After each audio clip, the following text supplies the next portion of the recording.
Untuk nenek, terimalah saya mohon. Bukan ini, Nduk. Bukan ini caranya. Seorang wanita sukses kembali ke desa terpencil untuk membalas budi nenek tua yang menyelamatkannya 15 tahun lalu dengan semangkuk nasi. Ia datang membawa harta melimpah, tapi semua tawarannya ditolak mentah-mentah. Saat ia terus mendesah, ia malah menemukan sebuah rahasia kelam. Kebaikan sang nenek ternyata terhubung langsung dengan tragedi yang menghancurkan seluruh keluarganya. Dihadapkan pada kebenaran yang menghancurkan ini, mampukah ia memaafkan atau akankah rasa terima kasihnya berubah menjadi dendam? Sebelum kita lanjut, jangan lupa untuk like, share, dan subscribe channel ini. Tonton sampai akhir, karena keputusan yang ia ambil di gubuk sederhana itu akan benar-benar menguji hati kita semua. Mobil SUV hitam mengkilap itu melaju dengan susah payah.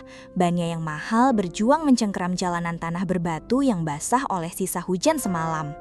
Di dalam kabin yang sejuk dan beraroma kulit, Elara mematikan alunan musik klasik yang lembut, membiarkan keheningan mengambil alih. Ia membuka jendela, membiarkan udara lembab pedesaan masuk, membawa serta aroma tanah basah dan dedaunan yang membusuk. Aroma yang sama persis seperti yang teringat dalam benaknya selama 15 tahun terakhir. Aroma keputusasaan yang kini terasa aneh bercampur dengan aroma kesuksesan dari parfum mahal yang ia genakan. Kini, di usianya yang menginjal 30 tahun, Elara adalah definisi kesuksesan. Seorang arsitek ternama dengan firma sendiri, tinggal di apartemen mewah di jantung ibu kota, dengan pemandangan kota yang gemerlap. Setelan kerjanya yang sempurna dan jam tangan bermerek di pergelangan tangannya adalah bukti dari kerja keras dan ambisinya yang tak pernah padam. Namun, semua kemewahan itu terasa hampa dan palsu saat ia kembali ke sini, ke titik nol dalam hidupnya, ke tempat di mana ia pernah menjadi bukan siapa-siapa. Perjalanan ini adalah sebuah ziarah ke masa lalu, sebuah upaya untuk menambal lubang di jiwanya yang tidak bisa diisi oleh gedung pencakar langit manapun yang ia rancang. Ia memarkir mobilnya di bawah pohon randu besar di ujung desa, sebuah anomali modern di tengah pemandangan yang seolah membeku dalam waktu. Ia menatap pantulan dirinya di kaca spion, wajahnya yang cantik dan terawat hasil dari perawatan kulit yang mahal, matanya yang tajam dan penuh perhitungan.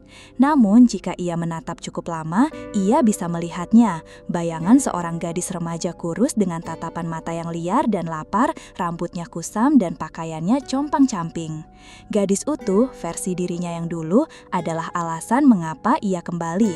Ia datang untuk membayar sebuah utang, bukan utang uang, melainkan utang kehidupan. Utang atas semangkuk nasi hangat dan selembar uang Rp50.000 yang telah mengubah segalanya, yang menjadi fondasi dari semua yang ia miliki hari ini. Dengan langkah yang sedikit ragu, Elara berjalan menyusuri jalan setapak yang ia ingat dengan sangat baik. Setiap jengkalnya terasa familiar, seolah baru kemarin ia melewatinya dengan perut kosong dan hati yang hancur. Di ujung jalan, di tepi hutan jati, gubuk itu masih berdiri. Tampak lebih reyot dan lapuk dimakan waktu, dinding kayunya menghitam karena cuaca, namun entah kenapa memancarkan aura kehangatan yang sama yang ia ingat. Di teras depan, seorang wanita tua dengan punggung yang bungkuk sedang duduk di sebuah kursi bambu menampi beras di atas nyiru. Nenek Asih. Waktu seolah berhenti saat Nenek Asih mengangkat wajahnya. Keriput di wajahnya tampak lebih dalam, seperti peta kehidupan yang penuh liku. Rambutnya yang dulu hanya sebagian beruban, kini telah memutih seluruhnya, disanggul sederhana. Ia menyipitkan matanya, mencoba mengenali sosok wanita elegan yang kini berdiri di halaman rumahnya, yang tampak begitu asing di tengah kesederhanaan desa. "Nenek, mungkin tidak ingat saya," ucap Elara pelan, suaranya sedikit bergetar. Ia berjongkok di depan sang nenek, menyamakan tinggi mereka, mencoba meruntuhkan jarak yang diciptakan oleh waktu dan status sosial. 15 tahun yang lalu, saya seorang gadis remaja yang kabur dari rumah. Saya kelaparan, nenek memberi saya semangkuk nasi dan uang. Mata Nenek Asih yang tadinya sayu melebar perlahan. Sebuah kilatan ingatan yang samar namun pasti muncul di sana. Ia meletakkan nyirunya, tangannya yang gemetar terulur untuk menyentuh pipi Elara, seolah ingin memastikan sosok di depannya ini nyata. "Kamu, gadis kecil yang menangis di bawah pohon mangga itu?" Elara mengangguk. Air mata yang ia tahan akhirnya mengalir membasahi pipinya. "Iya, Nek, saya Elara." "Kamu sudah besar sekarang, Duk. Cantik sekali," bisik Nenek Asih, suaranya serak karena usia, namun penuh kehangatan. "Semua ini berkat Nenek," kata Elara, suaranya kini lebih mantap. "Kebaikan Nenek hari itu mengubah seluruh hidup saya. Saya berjanji pada diri sendiri, suatu hari nanti saya akan kembali. Sekarang, saya datang untuk menepati janji itu. Saya datang untuk membalas budi Nenek." Elara menatap sang nenek dengan tatapan penuh rasa terima kasih, tidak menyadari bahwa di balik senyum tipis Nenek Asih tersimpan sebuah kesedihan yang mendalam dan rahasia yang berat. Setelah berbagi cerita singkat tentang perjalanannya meraih sukses, tentang bagaimana ia menyelesaikan sekolahnya sambil bekerja serabutan hingga akhirnya bisa kuliah arsitektur, Elara merasa inilah saat yang tepat. Ia berjalan menuju mobilnya, diikuti oleh pandangan bingung Nenek Asih. Dengan bantuan seorang pemuda desa yang ia bayar untuk membantu, Elara mulai menurunkan barang-barang dari bagasi mobilnya yang luas. Karung-karung beras kualitas terbaik, kardus-kardus berisi bahan makanan impor, pakaian baru dari butik ternama yang masih terbungkus rapi, selimut tebal berbulu angsa, dan berbagai perlengkapan rumah tangga modern lainnya. "Ini semua untuk Nenek," kata Elara dengan senyum bangga, menunjuk tumpukan barang yang kini memenuhi teras gubuk yang sempit, membuatnya tampak seperti toko serba ada yang aneh. Dan ini, ia mengeluarkan sebuah amplop tebal dari tas tangannya. "Ada cukup uang di sini untuk Nenek hidup nyaman selama bertahun-tahun. Atau, jika Nenek mau, saya bisa merenovasi gubuk ini. Saya seorang arsitek, Nek. Saya bisa membangunkan istana kecil untuk Nenek di sini, dengan kamar mandi di dalam dan dapur yang layak."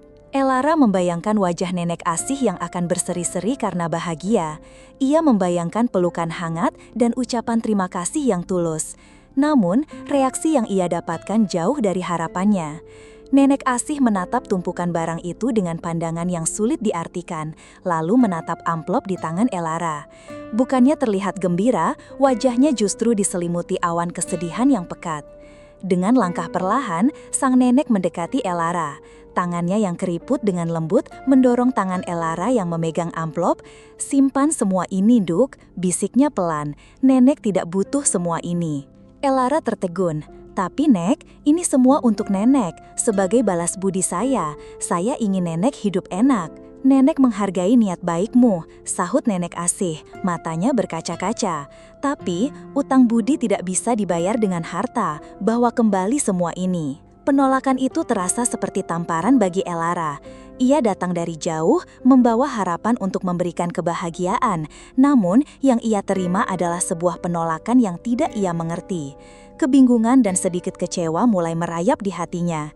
Mengapa? Mengapa seorang wanita tua yang hidup dalam kemiskinan menolak sebuah kesempatan untuk hidup lebih baik? Ia merasa usahanya sia-sia dan niat tulusnya disalahpahami. Elara tidak menyerah begitu saja. Ia berpikir mungkin Nenek Asih hanya merasa sungkan atau memiliki harga diri yang tinggi yang sering dimiliki orang tua di desa. Selama beberapa jam berikutnya, ia mencoba berbagai cara untuk membujuk sang nenek. Ia menceritakan betapa pentingnya hal ini baginya, betapa ia tidak akan bisa tidur nyenyak jika tahu sang nenek masih hidup dalam kekurangan. Ia bahkan mencoba bergurau, mengatakan bahwa jika nenek menolak, ia akan meninggalkan semua barang itu di teras dan membiarkannya kehujanan. Namun, semakin Elara mendesak, semakin Nenek Asih menarik diri. Wanita tua itu lebih banyak diam, pandangannya sering menerawang jauh ke arah hutan. Setiap kali Elara membahas tentang balas budi atau uang, Nenek Asih akan mengalihkan pembicaraan dengan sangat halus, bertanya tentang pekerjaan Elara, tentang gedung-gedung tinggi di kota, atau tentang cuaca. Sebuah dinding tak kasat mata kini terasa berdiri di antara mereka, dingin dan tebal, meredam semua kehangatan yang tadi sempat terasa. "Nenek, saya benar-benar tidak mengerti," kata Elara akhirnya. Nada frustrasi mulai terdengar jelas dalam suaranya. Ia merasa seperti berbicara dengan tembok. "Saya hanya ingin membantu, saya hanya ingin memastikan nenek bahagia. Apakah itu salah?" Nenek Asih menatap Elara. Tatapannya kali ini terasa begitu dalam dan penuh penderitaan, seolah ia sedang menanggung beban yang sangat berat. "Kamu anak yang baik, Elara, sangat baik," ucapnya pelan. "Tapi ada hal-hal di dunia ini yang tidak bisa diperbaiki dengan uang. Ada luka yang tidak bisa disembuhkan dengan harta." Jawaban itu tidak memberikan pencerahan, malah semakin menambah kebingungan Elara. Luka apa? Luka siapa? Ia merasa ada sesuatu yang disembunyikan darinya, sebuah rahasia yang terkunci rapat di balik keriput dan tatapan sedih sang nenek. Rasa terima kasih yang membawanya kemari kini mulai bercampur dengan rasa penasaran yang mengganggu. Apa yang sebenarnya terjadi 15 tahun yang lalu? Apakah pertemuannya dengan Nenek Asih benar-benar sebuah kebetulan yang polos? Elara mulai merasa bahwa perjalanannya untuk membalas budi ini ternyata jauh lebih rumit daripada yang ia bayangkan. Ia tidak akan bisa tenang sebelum mengetahui kebenarannya. Melihat tekad di mata Elara yang tidak goyah, yang dipenuhi pertanyaan tak terucap, Nenek Asih menghela napas panjang. Sebuah napas yang terdengar seperti melepaskan beban yang telah ia pikul dalam kesunyian selama bertahun-tahun. Ia tahu, waktunya telah tiba. Ia tidak bisa lagi lari dari masa lalu yang terus menghantuinya. "Ikut nenek ke dalam, Duk," kata Nenek Asih dengan suara yang nyaris tak terdengar, serat karena emosi yang tertahan. Elara mengikuti sang nenek masuk ke dalam gubuk yang remang-remang. Aroma kayu lapuk dan minyak kelapa menyambutnya, membawanya kembali ke memori 15 tahun lalu. Di dalam, perabotannya sangat minim, hanya sebuah dipan bambu dan sebuah meja kecil. Nenek Asih berjalan menuju sudut ruangan, ke sebuah peti kayu tua yang warnanya sudah menghitam karena usia, tampak berat dan kokoh. Dengan tangan gemetar, ia membuka tutup peti yang berat itu. Debu berterbangan saat peti itu terbuka, menyingkap isinya yang hanya beberapa helai kain batik tua yang warnanya sudah memudar. Namun, bukan itu yang dicari Nenek Asih. Dari bawah tumpukan kain, ia mengeluarkan sebuah bungkusan kain putih yang sudah menguning dan rapuh. Ia membukanya dengan sangat hati-hati, seolah isinya adalah benda paling berharga sekaligus paling menyakitkan di dunia. Di dalamnya, terlipat dengan rapi, ada sebuah guntingan koran tua. "Nenek ingin menunjukkan sesuatu padamu," kata Nenek Asih sambil menyerahkan guntingan koran itu kepada Elara. Elara menerimanya dengan dahi berkerut. Tangannya gemetar saat ia membuka lipatan kertas yang rapuh itu. Matanya langsung terpaku pada judul berita yang tercetak dengan huruf besar. "Kecelakaan tragis di jalur Pantura, renggut nyawa pasangan suami istri." Jantung Elara serasa berhenti berdetak. Di bawah judul itu ada sebuah foto. Foto kedua orang tuanya, tersenyum bahagia. Foto yang sama yang ada di dompetnya yang selalu ia bawa kemanapun. "Kenapa? Kenapa nenek menyimpan ini?" tanya Elara, suaranya tercekat di tenggorokan. Rasa dingin yang familiar mulai merayap di punggungnya. Rasa dingin yang sama yang ia rasakan di hari ia menjadi yatim piatu. Nenek Asih tidak menjawab. Ia hanya menatap Elara dengan mata yang dipenuhi air mata. Sebuah tatapan yang menyiratkan penyesalan yang tak terhingga. Elara menatap kembali guntingan koran itu, lalu menatap Nenek Asih. Sebuah kepingan teka-teki yang mengerikan dan tidak masuk akal mulai terbentuk di benaknya. "Pria yang mengemudikan truk itu," Nenek Asih memulai. Suaranya bergetar hebat menahan tangis yang siap meledak. "Dia cucu nenek, Duk. Cucu satu-satunya." Dunia Elara seolah runtuh dalam sekejap. Suara dengung keras memenuhi telinganya, meredam suara jangkrik di luar. Guntingan koran itu terlepas dari genggamannya, melayang jatuh ke lantai tikar. Pertemuan yang ia kira sebuah kebetulan, kebaikan yang ia anggap sebagai belas kasihan murni. Semuanya ternyata adalah benang takdir yang terhubung langsung dengan tragedi terbesar dalam hidupnya. Dia tidak sengaja, lanjut Nenek Asih. Kini air matanya mengalir deras membasahi pipinya yang keriput. Remnya blong, dia sendiri luka parah, tapi luka terbesarnya ada di hatinya. Dia hidup dalam penyesalan seumur hidupnya, sama seperti nenek. Nenek Asih menceritakan semuanya dengan suara yang terbata-bata, tentang bagaimana cucunya setelah keluar dari penjara menjadi pribadi yang pendiam dan penuh rasa bersalah, tidak pernah bisa memaafkan dirinya sendiri. Tentang bagaimana ia sebagai seorang nenek ikut menanggung beban dosa itu setiap hari, berdoa memohon pengampunan untuk cucunya dan kedamaian untuk arwah orang tua Elara. Nenek tahu siapa kamu sejak pertama kali melihatmu hari itu, ungkapnya. Nenek mengenali wajahmu dari berita. Saat kamu datang, kelaparan dan putus asa, nenek merasa Tuhan sedang memberikan nenek kesempatan. Kesempatan untuk menebus sedikit dari kesalahan cucu nenek. Semangkuk nasi itu, uang Rp50.000 itu bukanlah tindakan kebaikan spontan. Itu adalah sebuah permohonan maaf yang tak terucap, sebuah upaya penebusan dosa yang tersembunyi, yang lahir dari rasa bersalah yang mendalam. Elara menatap Nenek Asih yang kini menangis terseduh-seduh di hadapannya. Kemarahan, kebencian, dan rasa sakit yang selama ini ia pendam untuk sosok tak berwajah di balik kemudi truk itu, kini harus ia hadapi pada nenek tua yang rapuh ini. Nenek yang sama yang telah memberinya harapan saat ia tidak punya apa-apa. Semua kemewahan yang ia bawa, semua rencananya untuk membalas budi, kini terasa seperti sebuah lelucon yang kejam. Ia datang untuk membayar utang, namun ia justru ditagih dengan sebuah utang yang jauh lebih besar, utang pengampunan. Elara tidak bisa berkata apa-apa. Ia hanya bangkit, berjalan keluar dari gubuk itu dengan langkah kaku seperti robot. Udara di luar terasa menyesakkan, seolah hutan di sekelilingnya ikut menertawakan takdirnya yang ironis. Ia masuk ke dalam mobil, menyalakan mesinnya, dan melaju pergi tanpa menoleh ke belakang, meninggalkan Nenek Asih yang masih menangis di ambang pintu. Ia tidak tahu kemana harus pergi. Ia hanya mengemudi, kakinya menekan pedal gas dengan membabi buta, membiarkan mobilnya melaju kencang di jalanan desa yang sempit. Air mata kemarahan dan kebingungan mengaburkan pandangannya.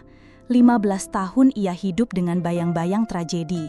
15 tahun ia membangun hidupnya dari nol dengan keyakinan bahwa ia adalah korban yang selamat. Sekarang narasi itu hancur berkeping-keping. Ia berhenti di tepi sebuah sawah yang sepi, mematikan mesin mobilnya. Di dalam keheningan kabin yang mewah, ia berteriak. Sebuah teriakan panjang yang melepaskan semua rasa sakit, kemarahan, dan kebingungan yang bergejolak di dalam dadanya. Ia marah pada takdir, ia marah pada cucu Nenek Asih, dan yang paling membingungkan, ia marah pada Nenek Asih, sekaligus merasa sangat berterima kasih padanya. Bagaimana bisa ia membenci wanita yang telah memberinya kehidupan kedua? Namun, bagaimana bisa ia memaafkan keluarga yang telah merenggut kebahagiaannya? Pikirannya berkecamuk. Ia teringat kembali pada kehangatan nasi di perutnya yang kosong hari itu. Ia teringat pada tatapan tulus Nenek Asih saat memberinya uang. Kebaikan itu nyata, ia merasakannya. Tapi kini, kebaikan itu tercemar oleh kebenaran yang pahit. Ia duduk di dalam mobilnya selama berjam-jam, membiarkan siang berganti sore. Ia bergulat dengan hatinya sendiri, menimbang timbangan antara dendam dan terima kasih. Perlahan, badai di dalam hatinya mulai mereda, menyisakan sebuah pemahaman yang menyakitkan namun jernih. Nenek Asih juga seorang korban dari rasa bersalah yang diwariskan oleh cucunya. Mereka berdua, Elara dan Nenek Asih, adalah dua sisi dari koin tragedi yang sama, terikat oleh takdir yang kejam. Pengampunan terasa mustahil, namun dendam terasa lebih melelahkan. Menjelang senja, Elara memutar balik mobilnya. Ia kembali ke gubuk di tepi hutan itu. Kali ini, ia tidak datang dengan kesombongan seorang dermawan yang ingin melunasi utang. Ia datang dengan kerendahan hati seorang manusia yang terluka, yang mencari kedamaian sama seperti sang nenek. Ia menemukan nenek Asih masih duduk di teras, seolah tidak pernah beranjak, menunggunya kembali. Elara tidak mengatakan apa-apa. Ia berjalan ke tumpukan barang bawaannya yang masih tergeletak di teras, mengambil sekarung beras dan beberapa bahan makanan, lalu membawanya masuk ke dapur kecil nenek Asih yang gelap dan beraroma asap kayu. Tanpa sepatah kata pun, Elara mulai memasak. Ia menanak nasi di atas tungku kayu, membuat sayur sederhana, dan menggoreng lauk seadanya.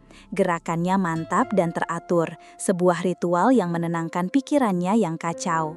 Aroma masakan perlahan memenuhi gubuk rayot itu, mengusir aroma kayu lapuk dan kesedihan yang telah mengendap selama bertahun-tahun.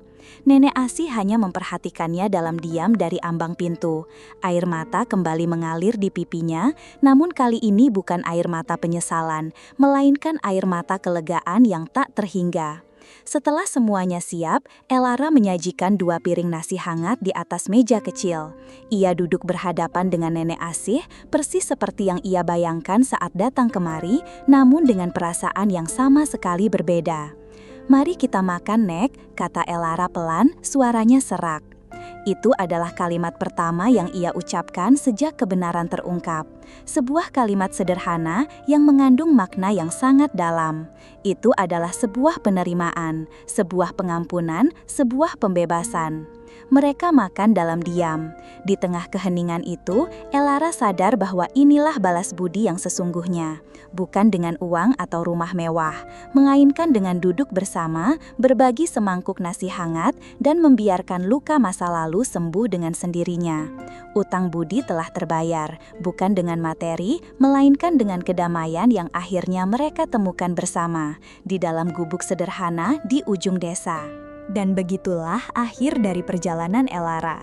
Ia datang membawa harta untuk membayar utang budi, namun pulang dengan membawa kedamaian setelah memberikan pengampunan.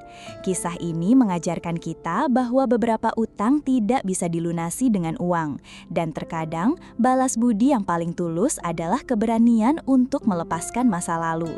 Pertanyaan besarnya adalah, jika kalian berada di posisi Elara, apakah kalian sanggup memberikan maaf yang sama? Coba tulis jawaban kalian di kolom komentar. Terima kasih banyak sudah menonton sampai akhir. Jika kalian suka dengan cerita yang menyentuh hati seperti ini, jangan lupa untuk like, share, dan subscribe agar kami semakin semangat menyajikan kisah-kisah lainnya. Sampai jumpa di video selanjutnya, dan ingatlah bahwa semangkuk nasi hangat yang diberikan dengan tulus bisa lebih berharga dari semua kekayaan di dunia.